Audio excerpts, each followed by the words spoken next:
Hi, this is JT Romuto. Welcome to the Phillies Show. Morrow Jr., Jim Salisbury, Todd Zolecki. It's the Phillies Show. Hey, everybody. It's Tuesday, July 15th, 2025. It is the All-Star break. Everybody's doing well, I assume, out there. Hopefully, right? No Phillies baseball. A couple days. You get a little mental break. Team gets a mental break. Getting some rest now. Some R&R. We're all getting a little bit of rest. Unless you're covering the draft a couple days and writing about the draft, then there's no draft. If you're Brian Barber, who we had on a couple weeks ago, no rest for Brian Barber. But check out that podcast. Yeah, it was good. Brian Barber, it was good. He was solid. Yeah, it was great. It was great. Phillies finished the first half on Sunday in San Diego, 2-1 victory over the Padres at Petco Park. They went 2-4 on the road trip out west, but they enter the All-Star break with a half-game lead over the Mets in the National League East. They had the fourth best record in the National League East, or in the National League. They had some great times. They had some not so great times. They looked really good sometimes. They were inconsistent sometimes. Really crappy sometimes. Yeah, really crappy sometimes. They couldn't hit sometimes. So I wanted to get your guys' opinion on the first half, and that is a great time. Now is a great time for the Park's first pitch.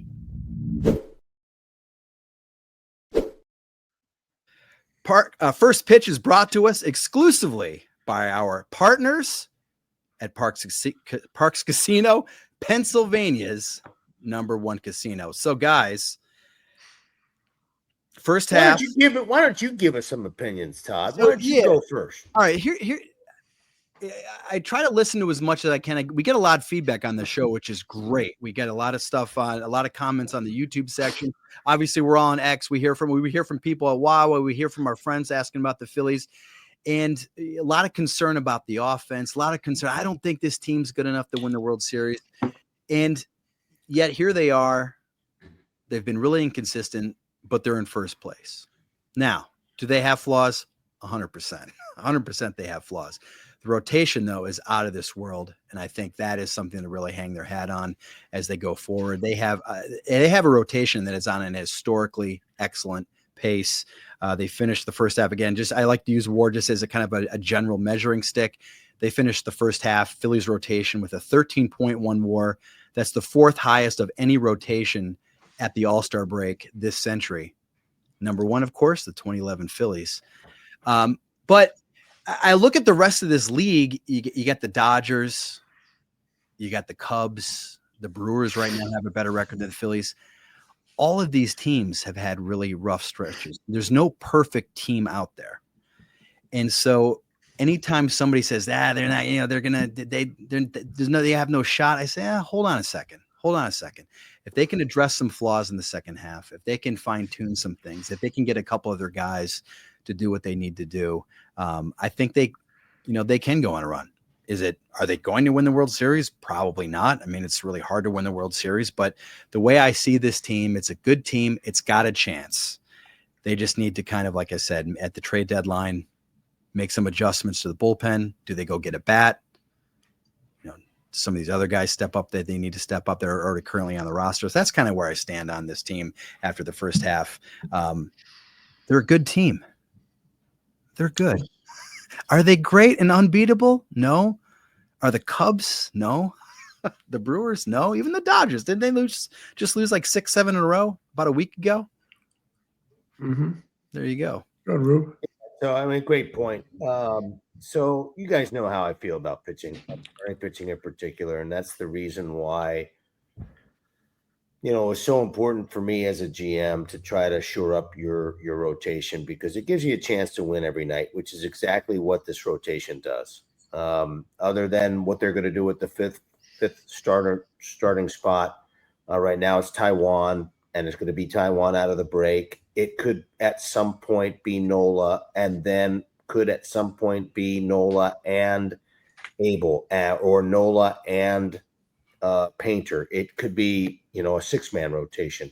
My point is the fact that they have so much starting pitching depth, especially when Nola gets back, that it puts them in a position to be able to win every night. Does it put them in a position to necessarily win the World Series? I don't know that, because they're going to have enough offense in the World Series against tough pitching, and they have proven so far that they are a little light as far as their offense is concerned. The guys that have to step up for this team to win a World Series are the guys that are getting paid $20 million or more. Mm-hmm. And I'm talking about Schwarber, Harper, Turner, Castellanos. Those four guys, they may not do it, but if those guys can step up and play and hit and do the things that they can do against quality pitching, because they've done it in the past. Some of them have, and not all that consistently, but they have done it and can do it because they're talented. If those guys can do it and do it a little bit more consistently and get more consistent production out of all of those guys, then they do have a real legitimate chance because they're talented. It doesn't necessarily mean it's going to happen. Do they need more bullpen help? No doubt. They got to have it. They got to have it because the games where the hitting does not perform and the pitchers really do perform, the starting pitching does perform, they have to figure out a way to lock down that 1-run lead, that 2-run lead. They have to be able to lock it down because their offense is so inconsistent. So, yes, that remains the priority. I hope that Dave Dombrowski can come up with one or two pieces that will help them in the back end. And if they do, and if he does, then they are a legitimate World Series contender. If they do not do that, then I think it's very tough for us to think that they will be a World Series contender because some of those bullpens that are out there are going to trump some of the bullpens, some of the bullpen talent that they have right now on their field. I agree. Mm-hmm. Well, I agree with you. They need their $20 million crew to, we talk about this all the time. You need your existing stars, the guys that are here, to be your difference makers, and that goes through to the starting rotation. You need those guys to continue to be difference makers. But as I look back at the first half, honestly, they're a half game up on the Mets. Right. Nice spot. On a pace for 93 wins. Nice spot. Leading the division. Nice spot. Honestly, I think they left some meat on the bone here, though. They are a 500 team, 19-19 since June 1. And, the Mets scuffled a lot in that period of time, and the Phillies did not really put any distance between the two clubs. Had the Phillies played better, they could have put some distance between them. In that, 19-19 or 500 since June 1, 38 games, 14 times 2 or fewer runs. So that shows you, where they are offensively. It's just, they need more. And whether that comes from the guys that here, get a little tweak on the outside. I'm feeling like their priority is definitely bullpen. If they make an offensive tweak, I think it would probably just be a tweak where they need a difference maker in the pen. But I all in all, I'm pleased with where I think you have to be pleased with where they are. Though they left some meat on the bone, like I said, with their performance since June 1. No Aaron Nola, Bryce Harper banged up and not producing like he can. You lose your best reliever in Jose Alvarado. I mean, those are three big things right there, and they've essentially played over them and survived them, right? Your big offseason acquisitions in Romano and Kepler have not produced the way you thought they would. Mm-hmm. Bryson Stott has not produced. The offense has been inconsistent. You're getting a great run out of Schwarber. You're getting a great run out of the starting rotation. So with all those flaws that, I kind of articulate in those losses, I think he did pretty darn good to get out of this first half and be in first place. Yeah. And let me just say this finally. I think Rob Thompson's done a really good job based on some of the stuff that you said. I think he really has done a very good job of being able to manage this. When you have basically your offense underperforming and your bullpen basically as shoddy as it is, I mean, it's not good. It's one of the worst in baseball. And for them to be where they are right now with those two elements and to be in first place in the National League East, you got to give a little credit to Rob Thompson for managing through it. Just a thought. I agree. And a good thought. That was First Pitch, folks, presented exclusively by our partners at Bet Parks Casino, Pennsylvania's #1 casino. ParksCasino.com is the website. You must be 21. If you have a gambling problem, call 1-800-GAMBLER. Come talk ball with us on Chat BCC at foulterritory.chat. We're hanging with fans, answering questions, hosting trivia, and running giveaways like 2 free MLB tickets up to $400 value and a free MLB jersey of your choice. Got a hot take or burning question? Drop it in the chat. We might even feature it on the show. It's free to join. Go to foulterritory.chat and come hang. Ah, summer. We almost forgot what it feels like to play just because. But even summer needs backup. A little partner in the good kind of chaos. Someone to bring the kung fu kicks. Hiya! To train some dragons. Fly, young dragon rider, fly. The kind of fun that keeps the days going. That turns living rooms into playgrounds. And reminds us what our bodies and our hearts were made for. Play that moves you. We're back. And I'm moving. And Ruben's on the move. I'm on the move. It is our first episode of the week, and so we always do Manco Best Week. Manco Best Week. It's where we pick the best player, play, quote, whatever you want to do. But we're going to do it a little bit differently today because it's the first half. Now, we could have gone back and picked, Manco Best Week off this past 2-4 road trip. There were some decent performances on that road trip. But I think we should go back big picture. Let's look back at the entire first half. Team MVP, Team Cy Young. Team Cy Young, probably obvious, unless you could really want to go crazy and think outside the box. But Team MVP, who do you guys got? I think they're both pretty slam dunkish. What do you got? I mean, for me, I'm going Kyle Schwarber for Team MVP. I mean, just the numbers he's put up. Hit his 30th home run of the season the other night in San Diego. One of only 2 Phillies in franchise history to have 30 home runs at the All-Star break. Mike Schmidt, of course, was the other. He's batting 30 home runs, 69 RBIs, 923 OPS. He's just been an absolute stud, and he's wherever he hit first the other day, second, third, fourth, wherever he hit him, he's been producing.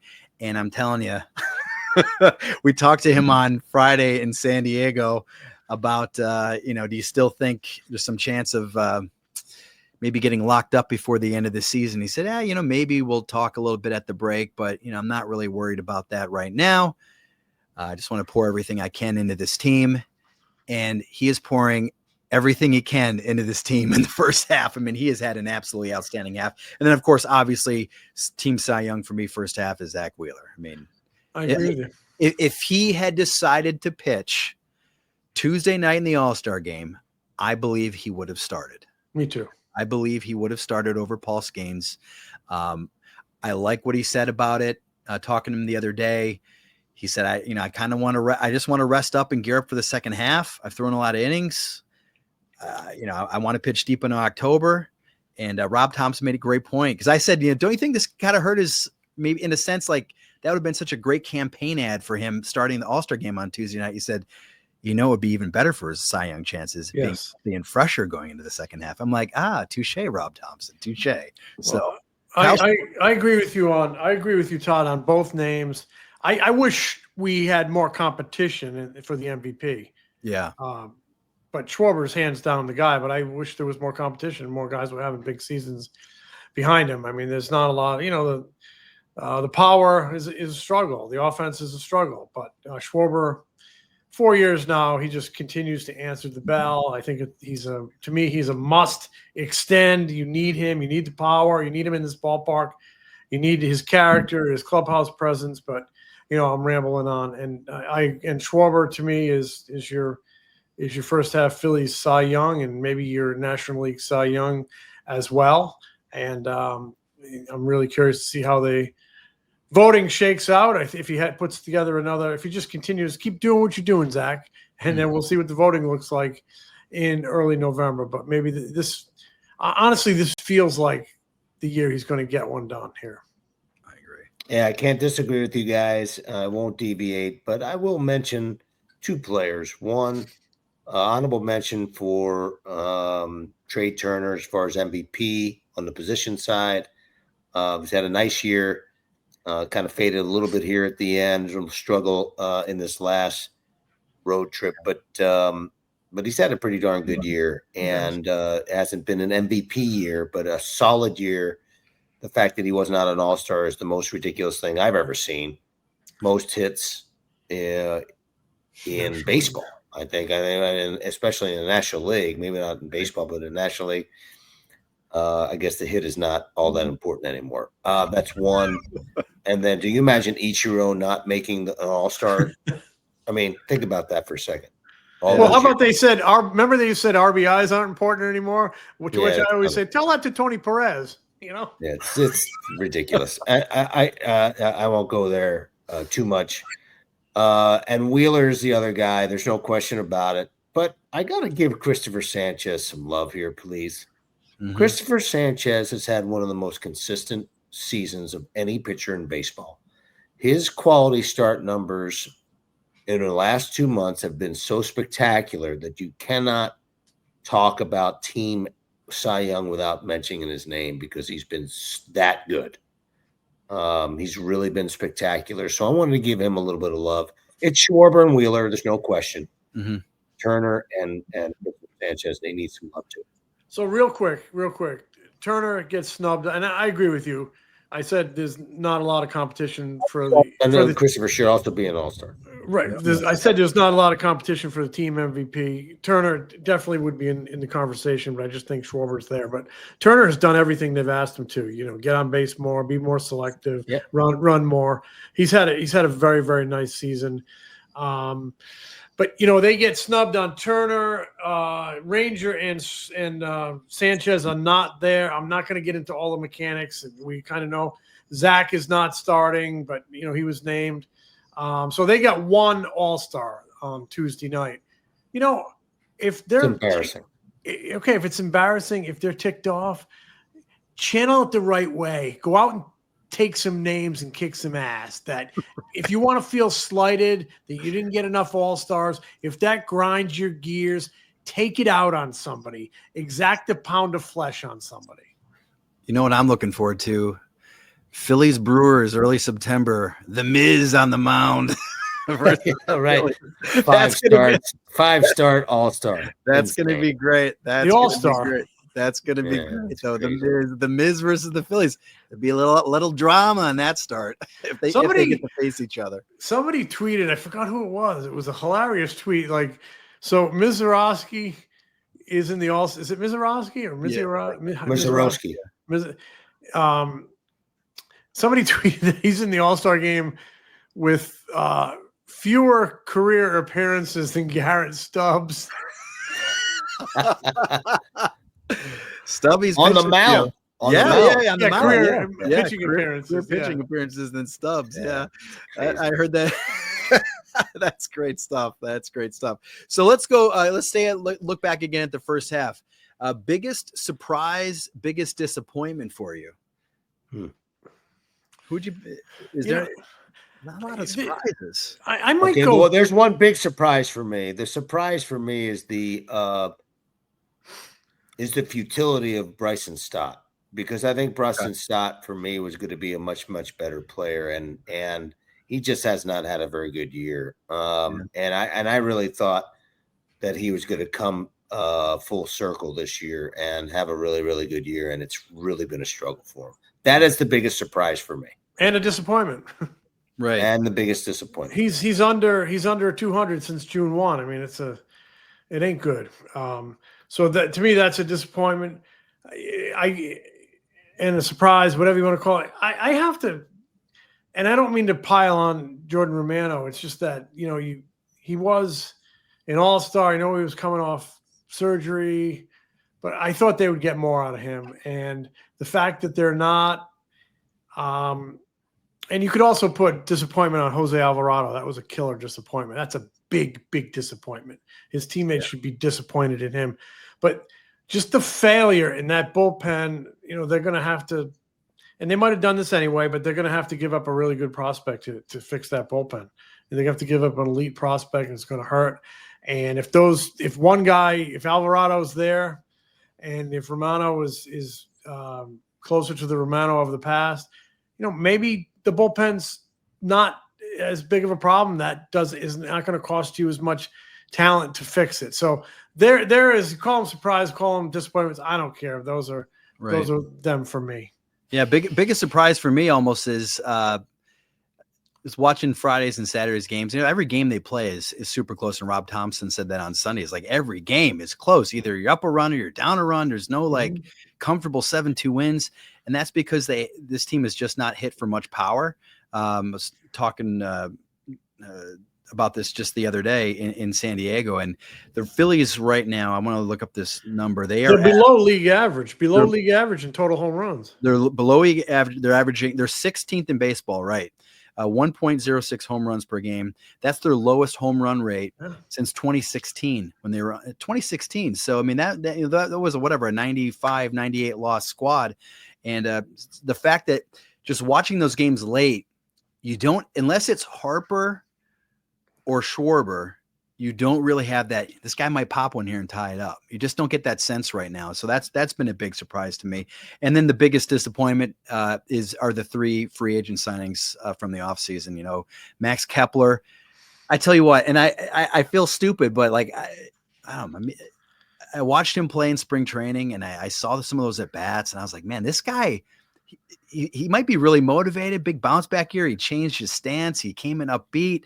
He had some really good at bats. He was driving the ball, and we just have not seen it this season. And of course, Jordan Romano, ERA over 7, it just has not worked out. And then Joe Ross was a guy. I think they were like, man, if he's going to pitch like he pitched in the second half last season with the Brewers, we've got ourselves a really solid middle reliever that can maybe start if needed, pitch multiple innings.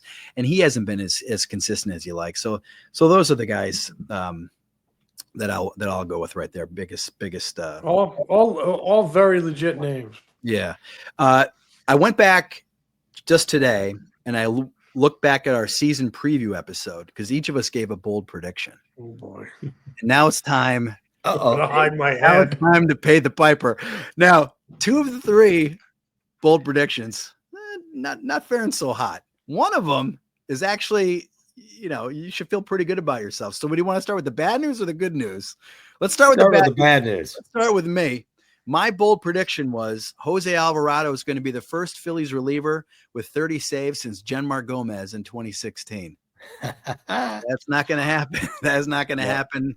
Jose gets suspended for PED. He could have been had he not gone on the whatever the stuff he was on. Yeah, exactly right. If that would have been natural and he had been able to pitch like that and stay healthy, maybe he would have done it because, man, he was having a fantastic season before he got suspended. So that was my bold prediction. Obviously, that will not happen.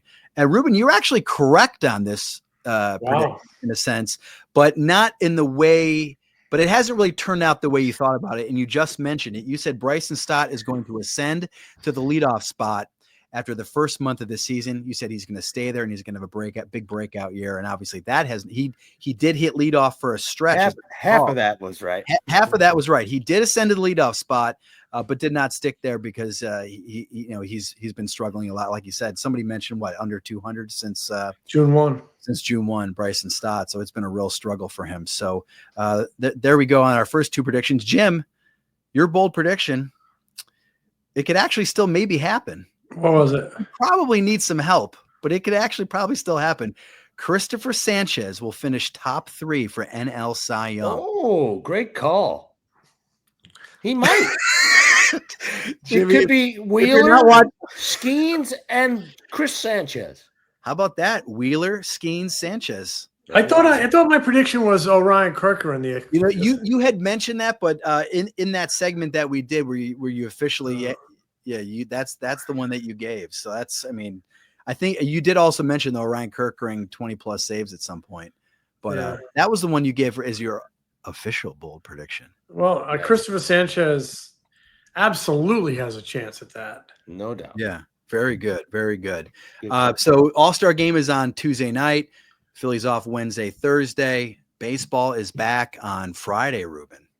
Yes, Friday. It is. Yeah. It's back on Friday, and they are playing against the the Los Angeles Angels, no longer the Los Angeles Angels of Anaheim, Los Angeles Angels. What is the best way to watch these games if you're not going to these games?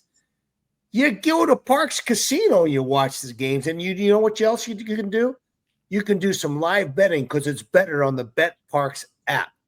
And you can bet game combos, you can do player performances, and so much more on the Bet Parks app like this one. Okay, so there's a Betwire is now live right inside the Bet Parks app. There's TikTok. It's sort of like a TikTok, but for people that actually love sports betting rather than dance tracks. Betwire is the all-new sports betting live feed right inside BetParks app with quick videos, hot takes, game predictions, and more from sports betting content creators all across the country. You scroll down a little bit, you have something called Tail a Pick with a simple tap and get fired up with Betwire, the live sports betting app content feed right inside BetParks app, as I mentioned. Plus, check out these great new games at BetParks app. There's Huff and More Puff. There's Mega Fire Blaze, which is Dwarves and Goblins. There's the Flintstones plus Money Horse. New casino users can get up to $1,000 back. See betparks.com for T's and C's. You must be 21 in Pennsylvania, New Jersey, Michigan, or Maryland. Gambling problem? Call 1-800-GAMBLER. You love to play. You love to win. You bet.